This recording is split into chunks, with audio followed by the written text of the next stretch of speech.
Brother Ron, and welcome to We All Be News Radio and TV, the news-free Dixie for the 21st century.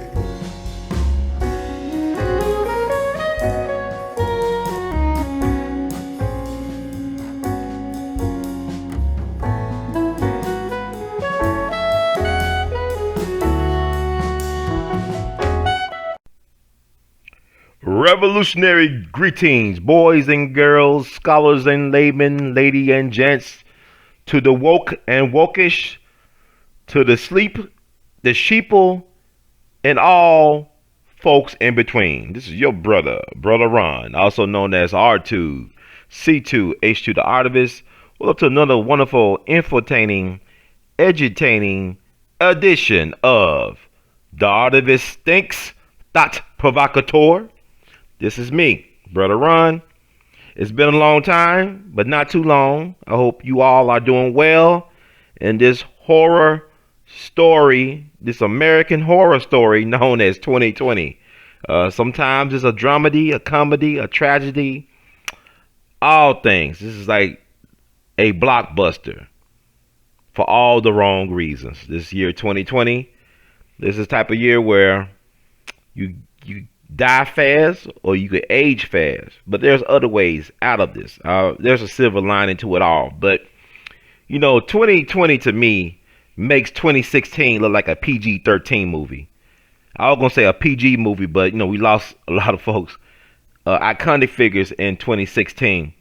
You think about people like Muhammad Ali, think about Prince, think about Gordie Howe. These are iconic people, royalty in their fields.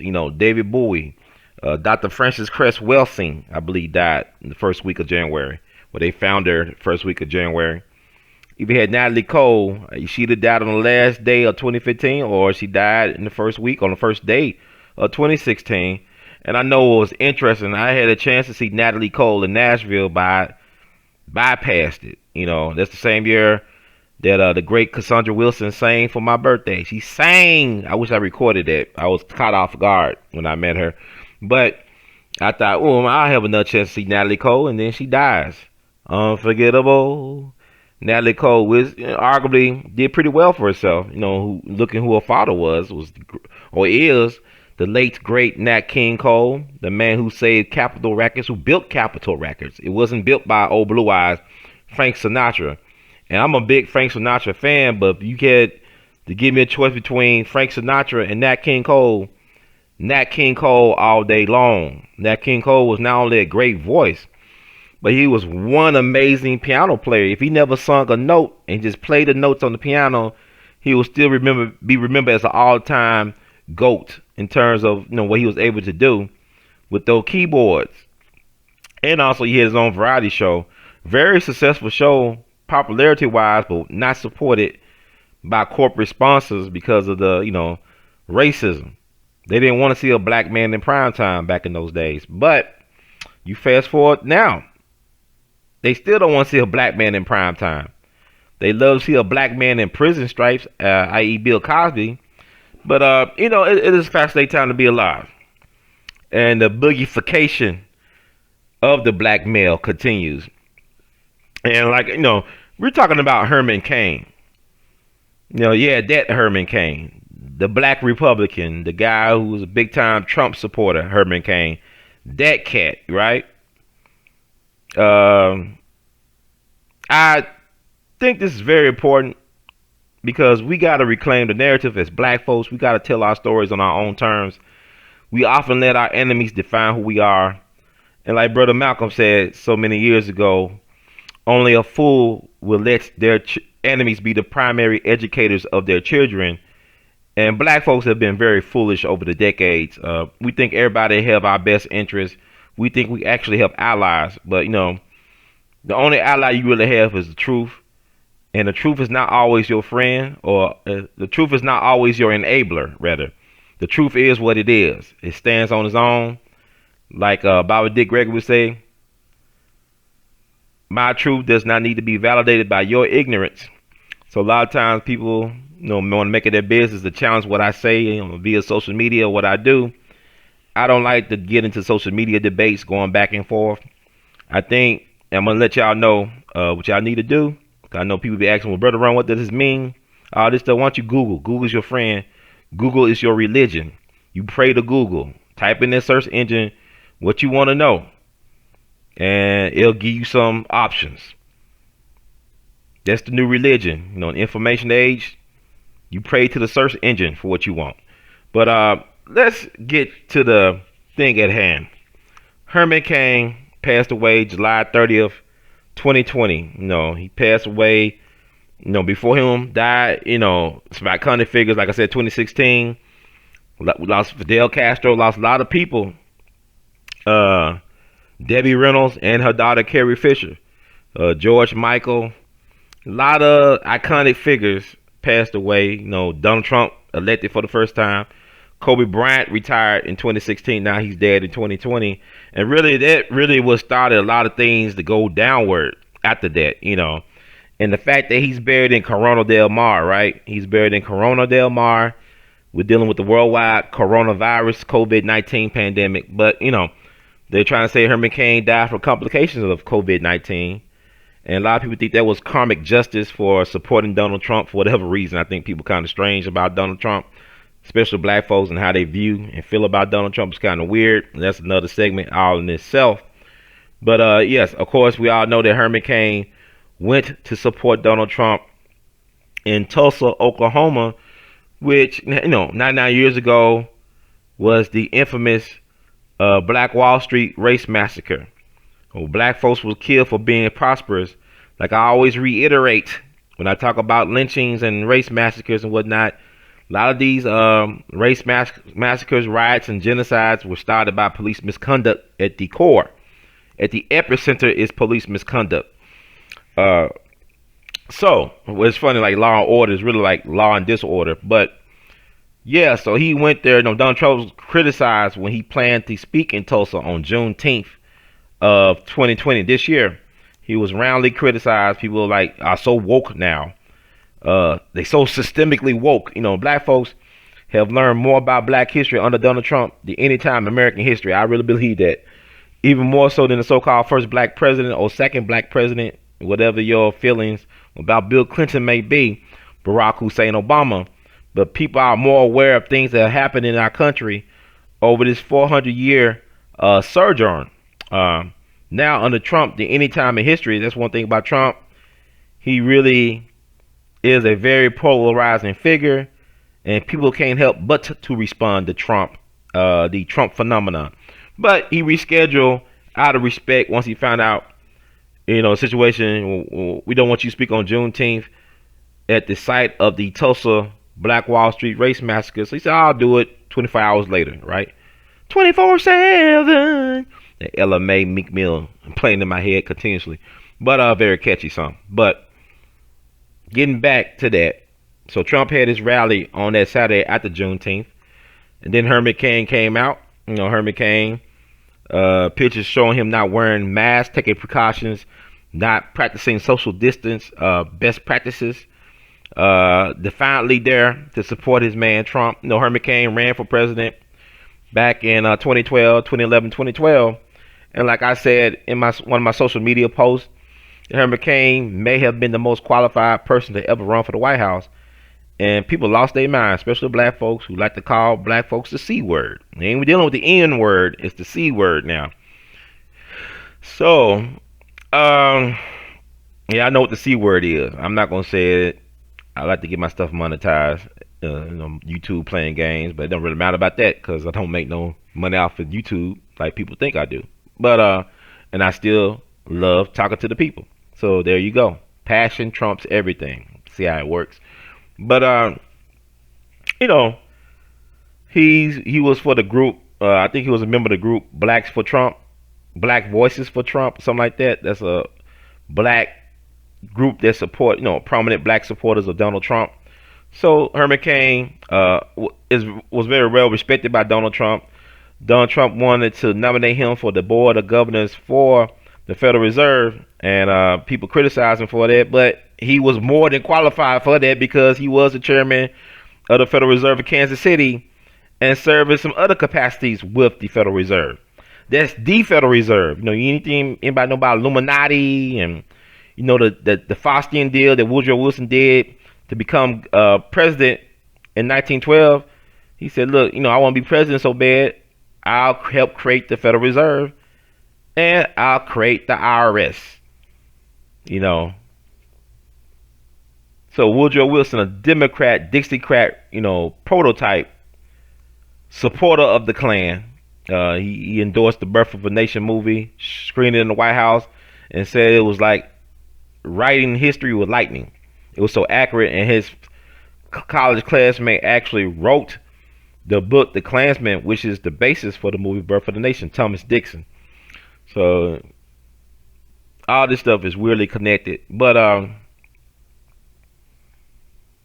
yeah, Herman Cain was more than qualified for that, but Donald Trump was criticized, and not that Donald Trump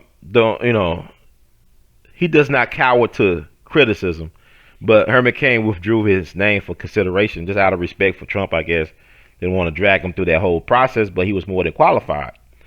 And so, they say he contracted COVID-19 shortly thereafter, which is interesting because, they check your temperature and whatnot. Herman Cain did a lot of traveling, was a very prolific traveler, crisscrossing the country and whatnot, and doing his thing.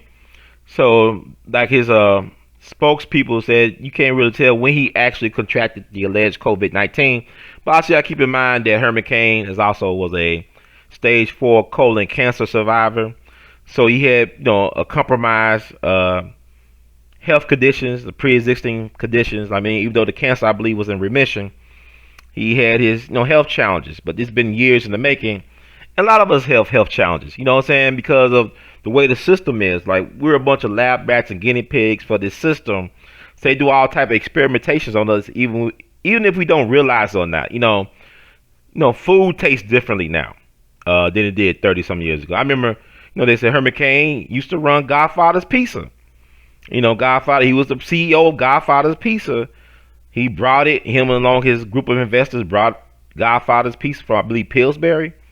And he ran Godfather Pizza for several years. And people, I know on social media, they joke about the fact that, he was over this pizza company called Godfather's Pizza. And people make jokes about Godfather's Pizza, but I'm going to tell you something right now. I know Godfather's Pizza, right now, you go traveling on, we can't travel like we used to because of 2020 is different. But when I used to go travel on the road, they have a Godfather's Pizza stand in some of these gas stations. But I remember a time where Godfather's Pizza had restaurants, this restaurants like where you could sit down and dine in, kind of like a Pizza Hut or something like that. They had sit-in restaurants back in the 80s. I remember some of my favorite pizza was Godfather's Pizza. You understand? Godfather's Pizza was delicious. As a child of the 80s, living in Memphis, it was like one of my favorite pizza places to go, along with Pizza Inn. I think there's still a Pizza Inn somewhere around here, but Pizza Inn used to have some great all-you-can-eat buffet pizzas back in the day. Food tasted differently back then, 30-some years ago. I believe the reason, and I haven't did any empirical study per se, but I bet you that we had less chemicals in our food, less chemicals in the processed food 30, 35 years ago than we do now. I guarantee that. I think about Monsters Inc., aka Monsanto, Franken fruits and Franken seeds and stuff. We didn't have all that as much in the 80s as we do now. And I'm just guessing. I'm taking an educated guess because the food tasted different. I know as you age, I'm 40 now, that your taste buds, your taste, your preferences and stuff changes with your body. But Godfather Pizza had some great pizza. My family used to order Godfather's Pizza from Godfather Pizza restaurant that was on Elvis Presley Boulevard. Elvis Presley Boulevard, like Rick Ross was saying. We used to order that right near Graceland. We used to have a Godfather's Pizza we ordered from. And, even Little Caesars was pretty good. I mean, Little Caesars had some good pizza back in the day. Like I said, it don't taste like it. I mean, it tastes like cardboard boxing. It's like Papa John's. I don't mess with Papa John's. I'm really surprised now. I used to love Pizza Hut, and Pizza Hut had fallen off. I stopped eating Pizza Hut almost 3 years ago. It was horrible, man. I never thought I would ever stop eating Pizza Hut pizza. I used to love it growing up. But Godfather's Pizza had a great taste to it when I was growing up in the 80s. And the last time I went to a Godfather's Pizza restaurant had to be in the early 90s. I don't know if they have any standalone restaurants anywhere in the country. Maybe out west, maybe in Nebraska. But down here where I'm at, you want to get Godfather's Pizza, you got to go to a gas station in Arkansas or something like that, or somewhere in the middle of nowhere, Mississippi. And it's not the same experience. So, yeah, I just want to throw that out there. That's why I think it's important that you reclaim the narrative, because a lot of people didn't never, people, even some folks knew black media. They will make lightly of the pizza. They want to say it was trash pizza, but I'm a pizza connoisseur. When Godfather's Pizza was in its prime, that pizza was great. And I'm not getting paid to endorse Godfather's Pizza. I don't even know where I could get a Godfather's Pizza, really. Like I said, maybe in a gas station in the middle of nowhere in Arkansas, Mississippi. But yeah, so he turned that franchise around and made them profitable again. Like, he had to close down some stores, but he made the company a profit. So he definitely he was a seasoned businessman. Even before that, he worked Pillsbury Company Corporation. He ran a whole bunch of Burger Kings. So he had a lot of extensive experience in the food service industry. Also, he was at one time the president of the National Restaurant Association. So he understood how to be a lobbyist in D.C., how to delegate, how to make companies money. So in the mob term, he would be known as an earner. And like I said before, he had experience in the Federal Reserve, so he know how the economy worked. And a lot of presidents, that people that became presidents didn't have the real work experiences of a Herman Cain. He had a brilliant mathematical mind. He went to school at Morehouse University, historically black college in Atlanta. He got his advanced degree at Purdue, mathematics. He did mathematics for the Navy. So he did, the guy was highly intelligent. Even his 999 plan, I think people need to revisit that and seriously look about incorporating that as the new tax structure in this country. Because, this 999 plan basically said you take, do a flat tax across the board. 9% personal income tax, right? All this complicated tax code BS, throw it out the window. Just keep it simple, stupid. 9% personal income tax, 9% corporate tax, and 9% sales tax. Just, that's how you do it. He kept it simple. Great marketer, great media personality, understood the power of how to communicate through media, a great voice. He could sing better than Barack Obama could sing, and he could sing better than Bill Clinton played the saxophone. And both of these guys became presidents. Herman Cain had a fine singing voice. Man, very talented guy, a great sense of humor. Just a great guy, a people's person for what I can gather in my research. So why don't a lot of black folks like him? Because you've been told not to like him. Because you'll take a snapshot of a soundbite, and that soundbite becomes that person's legacy. Like with Bill Cosby, a lot of problem with people with Bill Cosby, a lot of black folks' problem with a lot of black folks' problem with Bill Cosby lies in the fact that, when you think of Bill Cosby now, you try to tie him into the only thing he ever did was the 2004 pound cake speech at the anniversary of Brown v. Board at an NAACP function. You want to take that audio soundbite and make that all about Bill Cosby's legacy, along with the alleged sexual misconduct, which is BS. He shouldn't even be in jail. That trial never should have happened. They show you how they really don't care. Like the guy y'all known as H. Rap Brown, who's currently in prison. He should not be in prison. He did not kill that sheriff deputy, but the guy who did kill him confessed, and they still got H. Rap Brown dying of cancer in prison, not because he was guilty of killing anybody, but because he was guilty to stand up against this system and stand strong for black folks. They punishing H. Rap Brown for the 60s. And he was doing amazing work cleaning up the community he lived in West Atlanta, I believe. He actually turned that neighborhood into a community, and they controlled the economics and everything in said community. So H. Rap Brown, it's funny to me, That's why I don't really take black people in general seriously when they call people sellouts and the C word. Simply for the fact that a lot of us are not students of history. We don't know how to look at things nuance wise in terms of the complexities of being a human. You're going to have contradictions just being a human being. Like what people say, for example, there's sayings that people don't even think about what they're saying. It's like you saying, people say, well, the definition of insanity is doing the same thing over and over and expecting different results. Okay, people love to say stuff without thinking.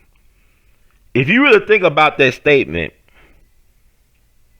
that's not only the definition of insanity, that's the definition of practice. Think about how people clown Allen Iverson at that infamous press conference when he basically said, I don't do practice, I don't believe in practice. People was laughing at Allen Iverson. Basically, Allen Iverson really was the most sane person in that room if you look at the so-called popular definition of so-called insanity.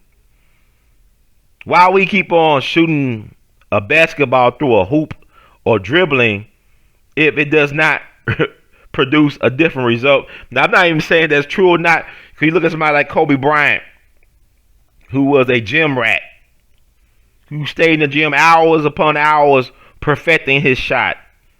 You look at somebody like Charlie Parker. Both these guys were born in August. This is Black August. This is the unofficial Black History Month as I record this in August. August the 10th, 2020. So Charlie Parker was born August 29th, 1920, 100th anniversary, centennial year. Right now, Kobe was born August 23rd, 1978. You know, and these guys were Virgo. And they was obsessed with practice, with being perfectionists. So Charlie Parker would practice when he was, trying to perfect his craft or hone his craft. He would practice 11 to 15 hours a day for 4 years to master the saxophone, to be able to play whatever came in his head that his mind conceived. He practiced for 11 to 15 hours a day. So, yeah. So, I guess you got to be a little bit insane to be great, to go above and beyond what is expected or what is required, to go the extra. You got to be crazy. Crazy. Something like that. Crazy. You got to be crazy. Like Dr. King said, human salvation lies in the hands of the creatively maladjusted. Not the well-adjusted, but the creatively maladjusted. So, get back to Herman Cain. Here's a man who went to HBCU. First of all, Herman Cain was born December 13th, 1945 in Memphis, the heart of the country, the middle of the country, the Mississippi Delta, the mud of the country. This is a powerful part of the country. Like, I always got to correct people, especially native Memphians, when they say, well, Memphis is land of the day. I said, man, you dead because you do not know who you are. To know what Memphis really means and what Memphis represent, you look at Memphis, Egypt, which was the commerce for economics and religion, center of activity, of life. Same thing with Memphis, Tennessee on the Mississippi Delta versus Memphis, Egypt on the Nile. Same difference. Katy Perry did this video, this song called Dark Horse, right? One year was the most watched music video on YouTube. It was the year it came out. I forgot what year it was. But if you look at the music video, it's set in ancient Egyptian times. The video is set in Memphis, Egypt. And she have 3 6 Mafia, Memphis rap icon, Juicy J, on there in a cameo, doing his thing. See, Katy Perry understood what Memphis, Tennessee is in comparison to Memphis, Egypt, that these are places where innovation is done. Innovation, life, culture, influence, power. So she understood that. So that's not a coincidence. They did their homework. But with people here in Memphis, Tennessee, we don't learn who we are at school. A lot of times you ain't going to learn that from home because a lot of folks don't know the history anyway. They don't know who they are anyway. So it is what it is. So this is why I'm blessed that I'm able to do what I'm doing with the We All Be platform, because I didn't know that it had this type of influence with people, and people really listen to what I got to say, not just Dick Gregory, not just Judge Joe Brown, not anybody else, but I'm saying that people are listening to what I have to say, and they're doing their homework. Just don't take my word for it. Take a look. It's all online. Then take another look and feed your mind and think for yourself. Okay? So, that's very important. But yeah, Herman Cain come out of Memphis, Tennessee. Memphis born, but Atlanta raised. These are black meccas. So Herman Cain was comfortable in his black skin. He came out, he's a descendant of slaves, of enslaved people. What y'all call ADOS. American descendant of slaves. He's an ADOS. He was never ashamed of being a black man. He knew the skin he was in. So you can't say he was a sellout. He was this. He was very comfortable with being himself. When I get her, he's a very comfortable guy. I never met him personally, but you look at the footage, you look at how he conducted himself. He handled himself well. He knew he was a black man. He was not ashamed to be a black man. Look at the fact that he was married to a black woman for 52 years. You know, Byron Allen come around. I don't know Byron Allen, but here's what I'm saying. We don't hear about Byron Allen, but ever so often. He came around talking about black-owned business, black-owned this. He's a black man fighting for civil rights. But here's the thing. Your business is not 100% black-owned if you sleeping and marrying white. This is not a knock against Byron Allen, but you're misleading people. Your kids are not black, they're mixed. You said, Brother Ron, what about I said mulattoes? Everything serve a purpose. But their daddy's black. Okay, so they're black. I don't care about all that because we get confused. But what I'm saying is, you talking about contradictions. Byron Allen said his business is 100% black owned, but God forbid something happened to Byron Allen, who owns that business. Then you look at a lot of people. Interesting. Yeah, you can start off black. I know a lot of people I respect historical figures that were black, proud black people. You look at their descendants, they could pass for white. I'm just saying, let's come on, man. Like, you know, it is what it is. But Herman Cain married black. He got black kids and grandkids. He came out the black experience. And he rose to the highest levels of his professions. Man was amazing. You know, you think about Charles Evans, who just passed. You know, people like he was a Republican. Really, he was more of a political maverick. You know, it depended on the seasons. One time he was a Democrat, independent, whatever, Republican. One time he endorsed Barack Obama. Another time he endorsed Donald Trump. You can't really pigeonhole. I think that's what people's problems is. We're not a monolithic people. I'm talking about so-called black people. I don't care what Joe Biden got to say. And y'all love Joe Biden. The more he disrespect black folks, the more some black people love him. But what I'm saying is, Herman Cain was a black man. He was comfortable with being a black man. And he was successful as a black man in business and in life. He was a family man, married to a black woman, like I said, for 52 years. So get that right about him. Whatever you may think about his political leanings and whatnot. But from my understanding, I had inside information that said that Herman Cain was for reparations. He wanted black people, the descendants of American slaves. So I know people are enslaved Africans. Look, man, I'm just doing my lane. But what I want to encourage you all that are very passionate about your points of views and perspectives, by all means, do what you can to get the word out there, to circulate this information. I'm just doing my part to offer a counter to what I have seen that's very disappointing. You know, people are talking about new black media, but a lot of new black media folks ain't really students of research. They got opinions, but a lot of them don't do. Then a lot of them do the research, and they still offer an opinion, and it's balanced. But what I'm saying is, I want to encourage people out there who may have a criticism about what I classified as being black or a slave, or do your homework and do the research. But I'm offering you this other perspective of Herman Cain. I think it's important to get out there, and for y'all to do the research, come to your own conclusion, and stop, letting people tell you this is a coon. Oh, I said the word. But here's the thing. Bobby D. Gregory, to paraphrase him, he once said that just because you black does not mean you are qualified to talk about racism. A lot of y'all think racism, that everybody could be racism. No, everybody can't be racist. If the system does not favor your prejudice, your bigotry, your bias, you cannot be racist. If you're not benefiting from a system that deny other folks any type of equity or leverage, then you can't be racist. I can say something like, I say all white people racist. I did not say all white people hate black people. I did not say that. I did not even say all white people didn't like black people. What I'm saying, to be a racist has nothing to do with your emotions. I'm looking at it as a system, not as a sickness. A system. Because everybody, every human being has a prejudice or prejudices or bigotry, or could have bigotry. Every human being is capable of hating and loving. And hate and love is, and hate is just another form of love to me. To me, the opposite of love is indifference. Not having any feelings.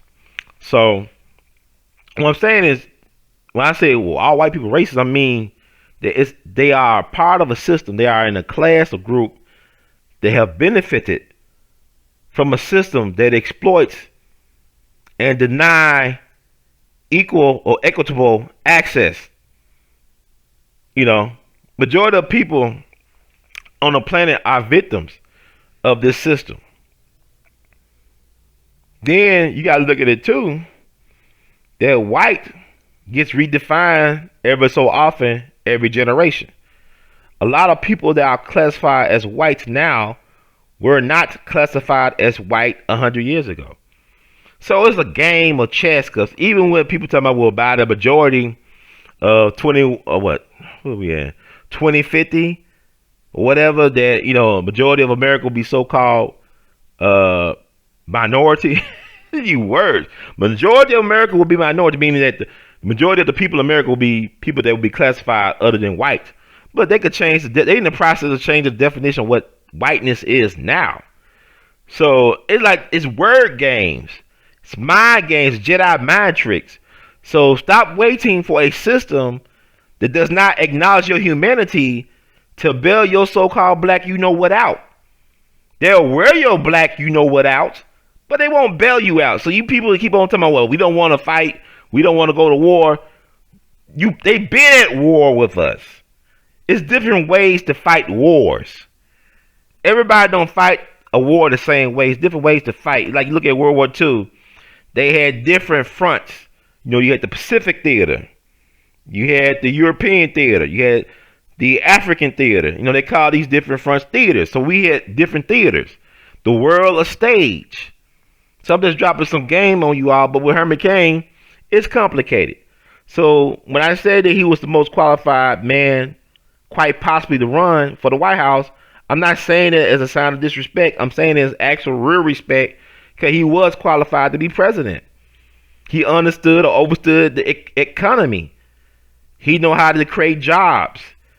He knew what it was to be a part of a class of people, a group of people who never got all we should have gotten.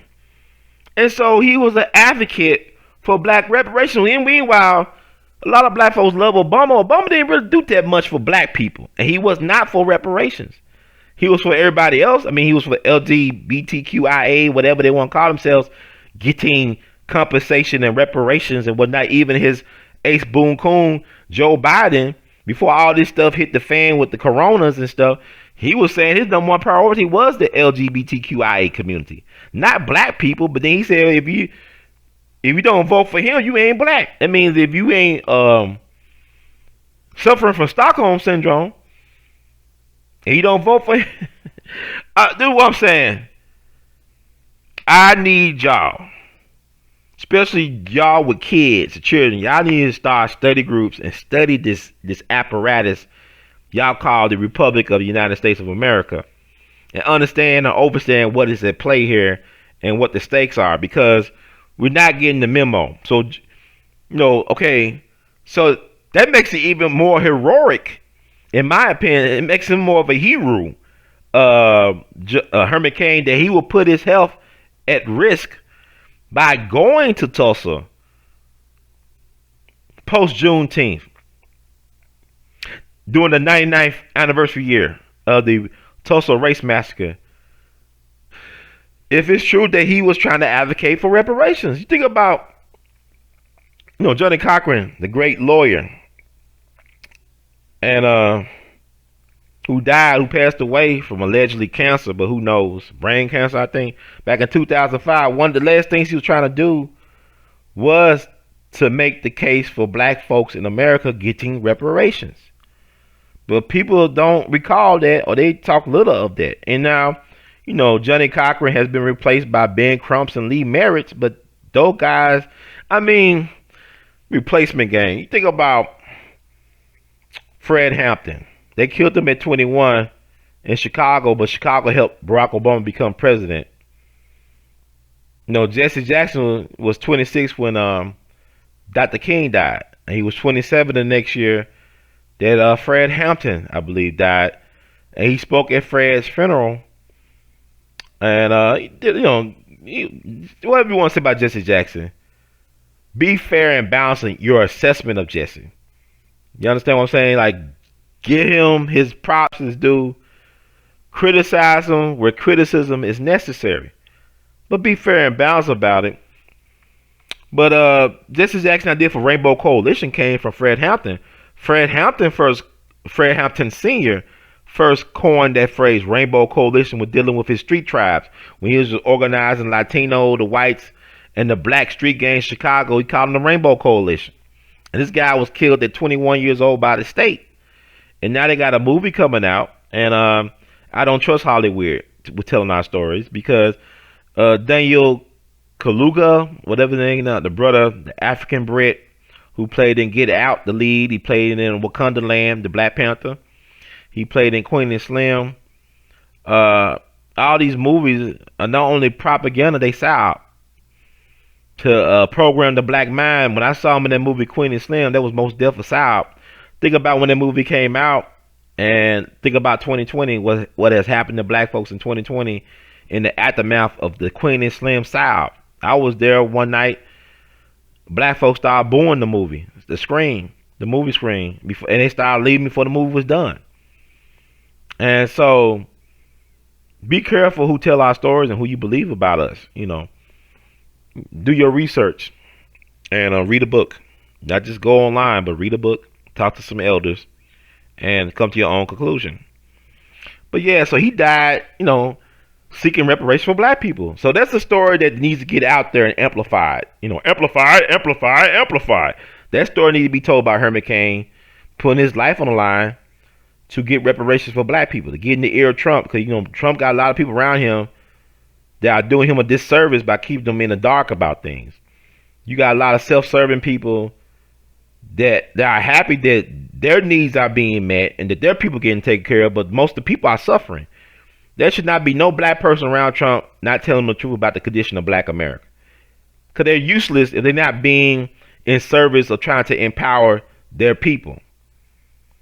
I believe Trump do need a black cabinet like FDR had with Mary McLeod Bethune, people like that, who never forgot where they came from, who choose not to forget where they came from, who are students of history, who have a track record of advocacy, a consistent advocacy for the empowerment of the whole black race.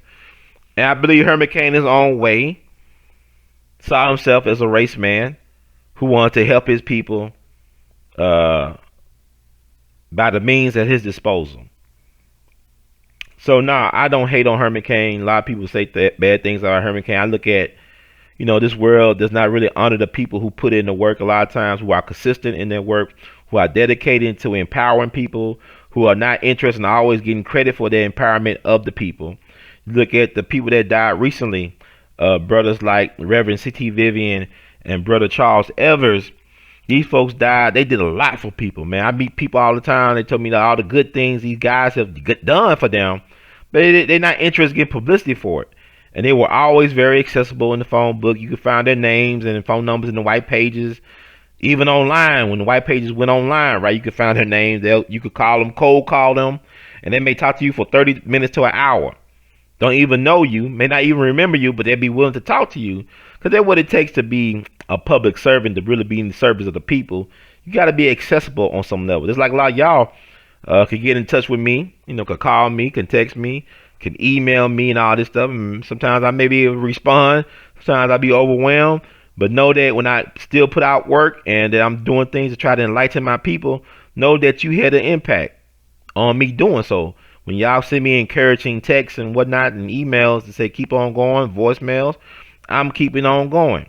Because I need that love and strength from the people because, you got to love black folks to serve black folks. If you're a black person, so-called black person, and you trying to give your best to your black people, it's almost like giving pearls before swine.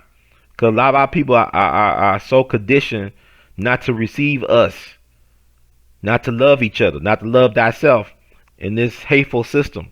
So, with that said, yeah, Herman Cain was an interesting dude. And also, he's a media personality. He understood the power of radio. He understood the power of communication, keeping it simple. And, that's what needs to be said. But you look all this stuff up, you verify his background, his history, and then they railroaded him with the accusations of sexual harassment. And in hindsight, I don't think he was actually guilty of all of what they say he did. He might have had his picadillos. I mean, when you're in a power position, power is an aphrodisiac, like Henry Kissinger said. He said power is an aphrodisiac. People love power. Power is a sex tool. It's like, I remember I talked to one of my Jagnas, and he told me, Ron, two of the hardest things to be in the world is a genius and a preacher or a minister. And people get mad at people. I mean, the ministers, people talking about Dr. King's legacy. Allegedly, he had affairs on Coretta, but it is what it is. He was a man. He had his weaknesses like any other man, but it's like, let's say like Brother Ron, I'm a man. I love women. I'm not a perfect man. Sister say, Ron, you are something special. Take my hand, start rubbing my shoulders, and start doing what women do that know their bodies and know how to seduce. And, I could be a sucker like anybody else. Like anybody else. It's like when people that don't believe, I don't pay for it. I don't pay for the P. I don't pay for the WAP. There's people out there that actually believe you don't pay for the WAP. You may not be buying it outright, but indirectly you're going to pay one way or the other. There's a price to be paid for WAP. And y'all know what WAP is. It's wet a meow. It's wet a meow. That's all y'all look up. Y'all Google WAP. Google Cardi B's meaning of WAP. And that's what it is. That y'all get all upset about stuff. But Herman Cain came out the mud. His father was like a driving Miss Daisy type, like Morgan Freeman. He was a chauffeur for powerful whites. His mom was a maid. That's what he came out of. Came from very humble beginnings. It's kind of like a modern version of Frederick Douglass's story or Booker T. Washington's story. He is a descendant of slaves. They were born into slaves or into slavery. So this is stuff we gotta think about. Even when Kanye, y'all got mad at Kanye, a lot of times it's the messenger. Y'all have these emotional responses. I'm talking about black people. We get too emotional about stuff. Think logical. What Kanye said was incorrect? No. Harriet Tubman did not free no slaves. She got them. She helped them escape, and they ended up working for white people. Because who controls this system? Who benefits from a system where people are disenfranchised and not considered full human beings? So yeah, the white folks, they made the money out the black folks that were so-called freed from down south and moved up north. So what he said was not wrong, but it's how he said it. Like what Jimmy Lunsford used to say, "Tain't what you do, it's the way that you do it. Tain't what you do, it's the way that you do it." So that was his issue. But people hate you no matter what you do, right? There's going to be people that going to hate you. It's like you can go into a room of strangers. There's going to be a certain percentage of that room that's going to hate you no matter what you do. They're just going to have a hatred for you. They ain't going to like you for whatever reason. You could save a person's life, and a person still may not like you. It is what it is, but you shouldn't get caught up in that. You should be true to yourself and do what you was put here to do. But first, figure out what it is that you put here to do. Herman Cain figured it out, what he was put here to do. Like I said, they didn't want him to be president. Now, he would have been a real first black president in terms of he would have matched the narrative of what you call foundational black Americans and American descendants of slaves. He had our narrative. Barack didn't match our narrative like that. And I'm talking as a black, so-called black person. Barack was not a part of the tribe. He was an outsider. And he was a Trojan horse. When you think about, people said they got the Chicago Tribune article that came out by Barack being the first Jewish president of the United States. Who was his biggest backers? Who backed Barack Obama financially? His biggest investors were Goldman Sachs. It wasn't that they were marketing people giving $5 donation online. It wasn't the regular American citizen giving $5 or $10 or $20 donations that were Barack Obama's real base. His base was the Wall Street financiers, the same folks that got Woodrow Wilson to create the Federal Reserve and Internal Revenue Service. Barack Obama did not answer to the American people. He answered to the financiers, the folks who created his campaign. It's like when I talk about voting. People think voting is so important. I'm not disrespecting the ancestors when I say voting ain't really that important. It's not the most important political thing. The most important political thing is to have the money to control the policy, to create policy, to buy politicians, to create policy. The most powerful people in America do not vote like we do, stand outside like we're going to Chick-fil-A, standing all day long just to cast our ballot, not knowing if it'll be counted. People tell me, what about the sister that won in St. Louis, the Ferguson activist? Okay, they'll let you win every now and then, but are you really winning? She just one voice in a chorus of many in Congress, and all these folks have their own agendas. Yeah, she might be able to do some things with the sister from Massachusetts, Ayanna Pressley. The verdict is still out on Ayanna Pressley, but what I have read and researched, it's like she's genuinely trying to help the people, the American people. But the thing about it is she's only one voice out of many, and there are already certain agendas at play when you have money in politics. When you can't write the big checks that don't bounce, then your voice is really minor. And I'm talking about us as the American public. Now, all the real power is at the local level. If you can control some of the things at the local level, then that's power. It don't make a difference who's president. It's more important to you who's dog catcher in your city versus who's president, who's the president of the school board versus who's president. See, all politics are local. See, Barack Obama had to go to the right place, Chicago, to get fast track to become president. If he went to Memphis, he would not got fast track. He would not have been a presidential candidate, probably coming out of Memphis. But he went to Chicago, the right place. That's a fixer's town. That's a gangster town. A lot of money moving in Chicago. So, with that said, with Herman Cain, if he had became president, he would have been a first black president. Probably would have been a great president. People laugh at him because he drew a blank on Libya, but he understands world financial markets. I mean, Libya, a lot of folks wouldn't even understand why Libya, how they did Gaddafi was so morally wrong. A lot of black folks don't understand that love Obama. Susan Rice was there. She was a part of the mafia hit team. That's why I said Snoop Dogg got scared when Susan Rice came for him, because Susan Rice is a real gangster. She ain't no phony like Snoop. Not saying Snoop is a phony in that sense, but I'm saying he's an entertainer, right? He's an entertainer. He's not a politician. He's entertaining. Snoop is very entertaining. He's talented, but he's not about that life. These folks put hit on world leaders. Who is Snoop Dogg compared to Gaddafi? Snoop ain't moving weights like Gaddafi in terms of finances and gravitas. Gaddafi was assassinated in a coup d'etat that was financed by the United States powers that be. He was doing things to try to unite Africa. Anytime you have an African leader try to unite Africa, the United States step in and kill him, or they'll make him pay reparations. Like Robert Mugabe, he's dead now. The elder is a righteous ancestor or ancestor, but he did the right thing by the people of Zimbabwe, and he's paying his people paying reparations for doing the right thing because the British did not honor their deal.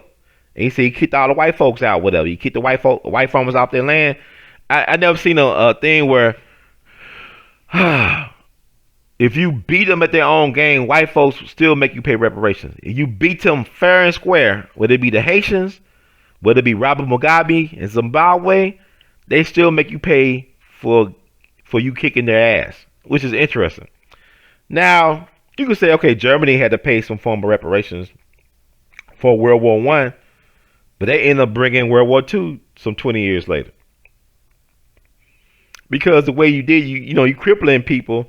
I mean, Haiti never recovered from the Haitian Revolution because the French forced them to pay reparations.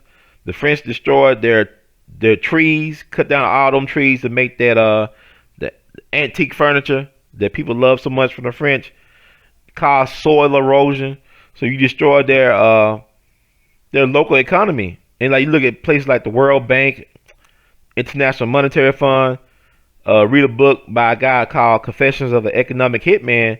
You see how these multinational corporations, along with governments like United States and stuff, and U.S. intelligence and other intelligence agencies around the world, will come in and destroy the local economy of these countries in order to control their resources. So they get loans from the World Bank, International Monetary Fund, different entities, crazy interest rates. They can't pay back the loan. So these entities claim the land and the resources. This is insanity. Or is it agenda? Because they do the same things over and over again, and they get the same results or different results, but it's all about New World Order. This is like 2020 is very much a hard reset. It's an economic reset, right? It's a cultural reset. And this is by design. Read Naomi Klein's The Shock Doctrine. She talks about how a crisis is created real. Either create a crisis or you take an opportunity. You take advantage of a crisis, whether it be natural or created, to implement certain changes. So changes are being implemented that are not in the interest of the majority of the world's population.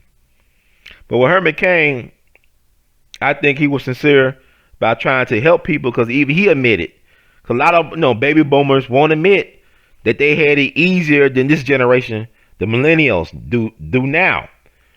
They have advantages. They had advantages that we don't have now. You understand what I'm saying? Like when I talked to Fred Hampton's lawyer friend, Jeffrey Haas, who represented the estate of Fred Hampton in court during the longest civil trial in U.S. history at the time, was 12 years long, but they was awarded. The families of Fred Hampton and Mark Clark, those two brothers who were killed in the raid, December 4th, 1969, their families were rewarded $1.85 million in court.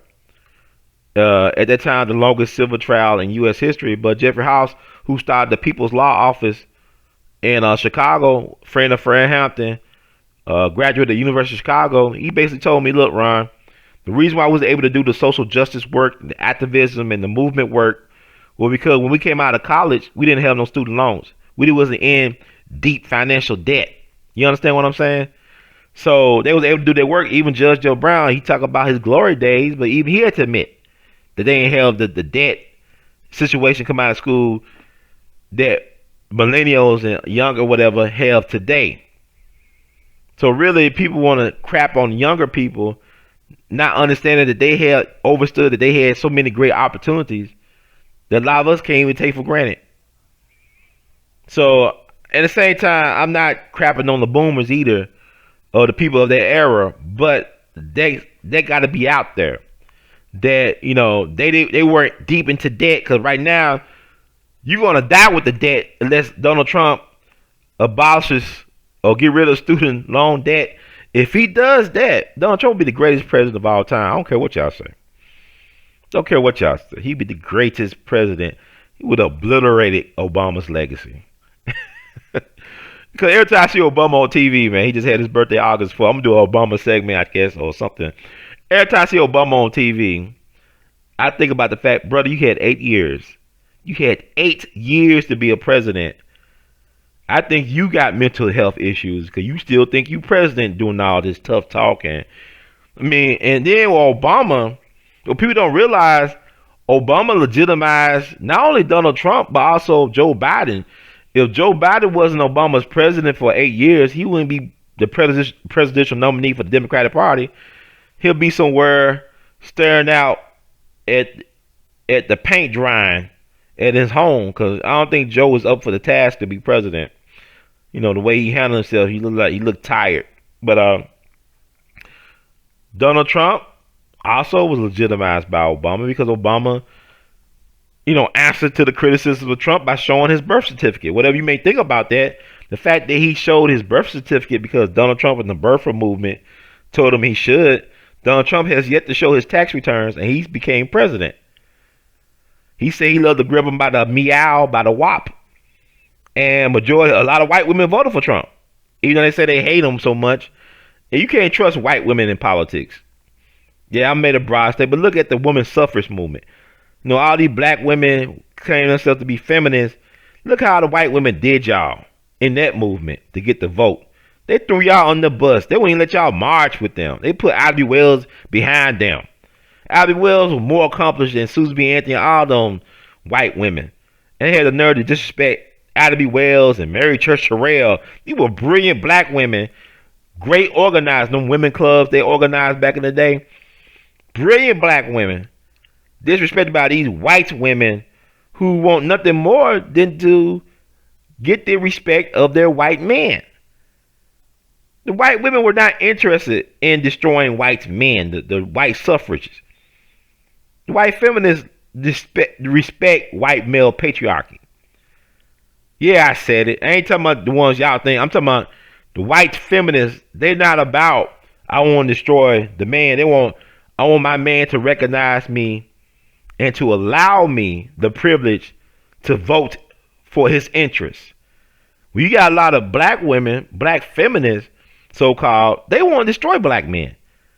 Black men are the least respected group of people in the country. I know what Brother Malcolm said, but Brother Malcolm said a lot of things, but Brother Malcolm died at 39. You know what I'm saying? Like, he didn't know everything that was going on, and we got social media, got all this stuff. But I'm looking at how black men are not respected. I look at TV shows. This is disturbing. I'm talking about Herman Cain. Herman Cain was a black man, and in his own way, he was a strong black man. He was a hetero black male. Articulate and intelligent. But you look at the TV show, I'm looking at the Umbrella Academy. I'm looking at Black Lightning. I'm looking at The Watchmen. It's disturbing how they portray hetero black males in these shows. They're effeminate, they're weak. Black women are strong, and yeah, we like even Umbrella Academy. They trying to show the civil rights movement era. The black men are all soft and meek and stuff.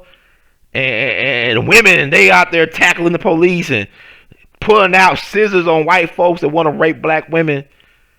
Like, man, you make black men like we nothing. And then you look at the real history. You look at the Montgomery Bus Boycott. When the black men coming home from Korea and the World War II veterans, when they start helping organize, facilitating the bus boycott, they stopped white police officers and bus drivers from raping black women. So this stuff ain't talking about how white bus drivers and white police officers will rape black women. Think about Reese Taylor, who was gang raped by white men coming home from church back in September of 44. And Rosa Parks investigated it. And it was a counselor. These folks had the nerve to call Reese Taylor a prostitute coming home from church on the way to her little baby, daughter, husband, and father. She was a family woman. And they destroyed her womb where she couldn't have kids no more. That's how bad they raped her. They disrespected their sister's body. Like how J. Marion Sims did all the things to black women womb. And he's the father of gynecology. So it's really insanity for people to justify the BS. Why do black people as a whole, why do we trust these people? They show you who they are all the time. Look at Henrietta Lacks, how they treat that black woman's body, disrespectful. And to this day, her family still, from my understanding, still don't have adequate health care. Here you are, they made all this money off their ancestor, billions and billions of dollars. Didn't get one royalty check, one residual check from what they did to that woman without her consent. They do this to us all day, every day. So, even when people say, well, Herman Cain, he got what he deserved, I don't wish ill on nobody. There's a thing in Godfather 3 I love. The scene I love with Al Pacino talking to Andy Garcia. He told him, never hate your enemies because it affects your judgment. I'm not in the business of hating nobody. I'm in the business of sometimes pointing out what should be obvious, but it's not so obvious because we've been dumbed down and we're not discerning. And a lot of y'all third eyes have been calcified without you even knowing. And you accept the okie doke. So, there's a lot of distractions going on, but I think I said what I had to say. I mean, I think it's interesting. Herman Cain is. I love the underdog. I love being contrarian. But I just had to put that out there because I see people crapping on Herman Cain because they're talking about one speech he did or this and that. But man, you got to look at the person's whole life. He lived 74 years, right? He did 74 years of living, and he had an amazing life. He led his life. He had a well-led life. He had a great purpose-driven life. And that should not be denied or discouraged. But I want to encourage everybody to live their truths. Live to the greatest of their abilities, to their potential.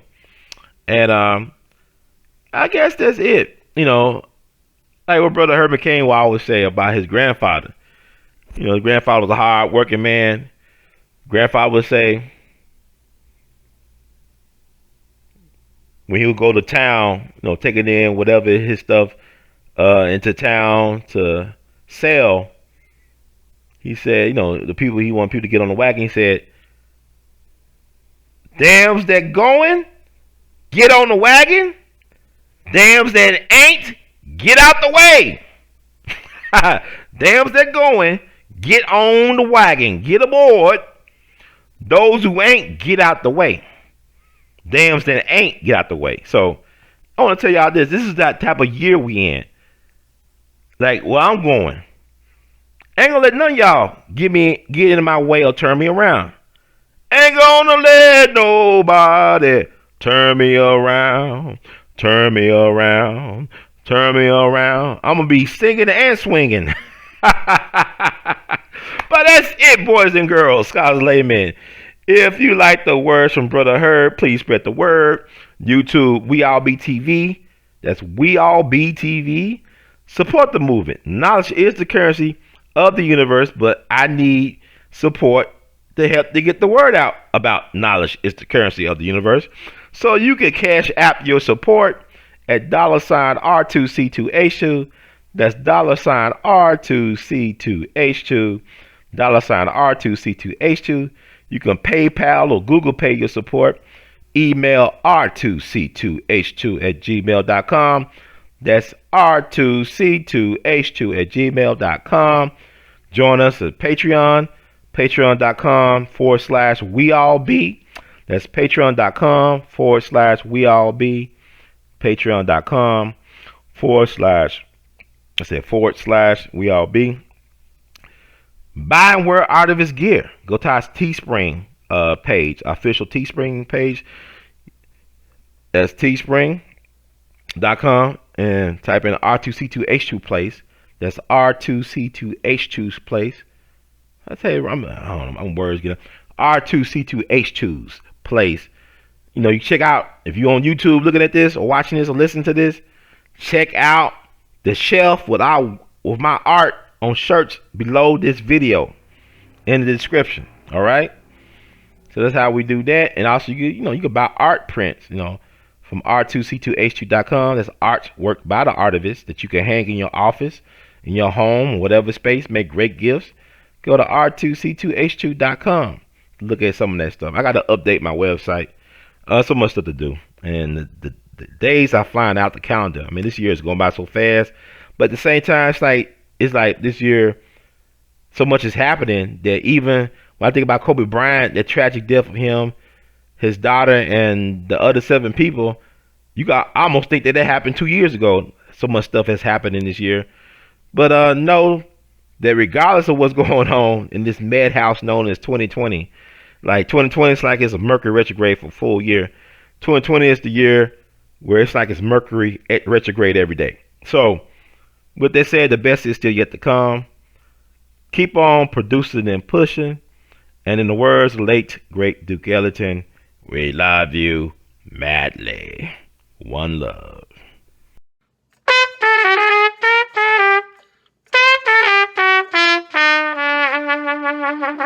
Hey, everybody, this is Brother Ron. I am asking you all to do me a big favor. Think about supporting the We All Be movement. Your donation is tax deductible. The We All Be Group Incorporated is a recognized 501c3. And I'm just asking you all because I want to keep on bringing y'all quality work through the way that I know how to do best. And I'm going to sing my praises and toot my horn. A lot of y'all were not hip to Dick Gregory until Brother Ron brought him on the We All Be platform, until that jingle review we did. Y'all seen another side of Judge Joe Brown, and Judge Joe Brown's message has been amplified. But it was We All Be that brought Judge Joe Brown to y'all back in 2014. And so many others. And we covered so many things. So help us out so we can help you all. Peace.